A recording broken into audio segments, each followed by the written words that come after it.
Guys, welcome back to my new blog. তো আজকে ভিডিওটা এখান থেকে শুরু করছি। আজ হচ্ছে শিবরাত্রি। তো আমরা সিঁড়ি পৌঁছে গেছি পিসির বাড়ি থেকে। আগের ব্লগে দেখে হয়তো বুঝতে পেরেছো। এখন ফলটন কিনবো, তারপর যাবো ডাইরেক্ট বাড়ি। সকাল থেকে না খেয়ে খারাপ। দিদি আছে পেছনে, টোকা দিয়ে নিয়েছে, ক্যামেরায় আসার জন্য টোকা দিয়ে নিয়েছে।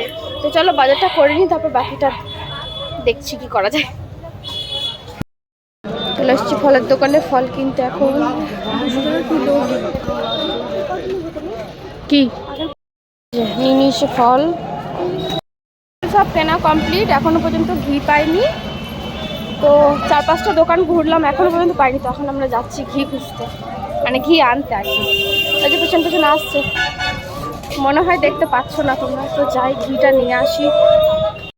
এখানে এসেছি ঘি মধু নিতে, দর্শকর্মার দোকান। মালা গাথা আমার হয়ে গেছে, এদের এখনো হয়নি। এই যে হয়ে গেছে। এই দেখো কি কিউট কিউট মালা। আমি একটা বড় করেছি মালা। হ্যাঁ ওরকম।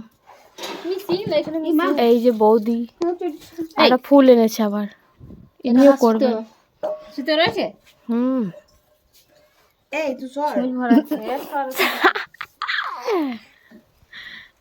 আপনি কি বলবেন? মাছের মুখটা দেখে ওকে। 2000 years later. পুজোর থালা হয়ে গেছে রেডি, এবার আমরা রেডি হব। দিদি রেডি হচ্ছে, যদিও আমার অবস্থা খুব করুণ। এই যে আমিও রেডি হব।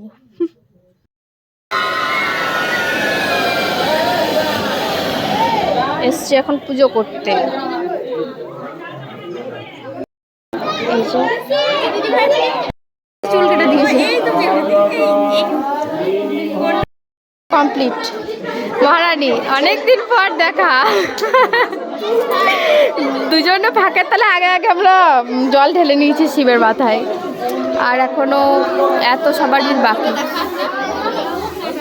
কিছু বলবে নাকি পিয়াদি? কিছু সেই আমার লোক এটা।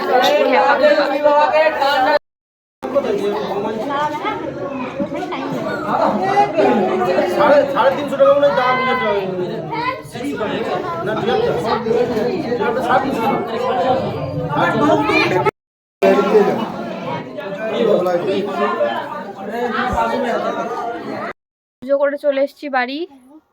খুব সুন্দরভাবে পুজো হয়ে গেছে আমাদের। এখন ফ্রেশ হব, চেঞ্জ করব, তারপর খাবো, তারপর কি করবো, তারপর ঘুমাবো। আমাদের থালা রেডি, ইনি খেতেও বসে পড়েছেন, শুরু হয়ে গেছেন আর কি। আমরাও খাবো এবার। দিদি আসছে, চলো খাই, তারপর দেখাচ্ছে। আমাদের খাওয়া দাওয়া কমপ্লিট, আর ফ্রেশ হয়ে চেঞ্জও করে নিয়েছি। এবার যাব শুতে। তো আজকের ব্লগটা এই পর্যন্তই। কিছু ভালো লেগে থাকলে please like, comment, share and subscribe করে দিও। দেখা হচ্ছে নেক্সট ব্লগে। টাটা।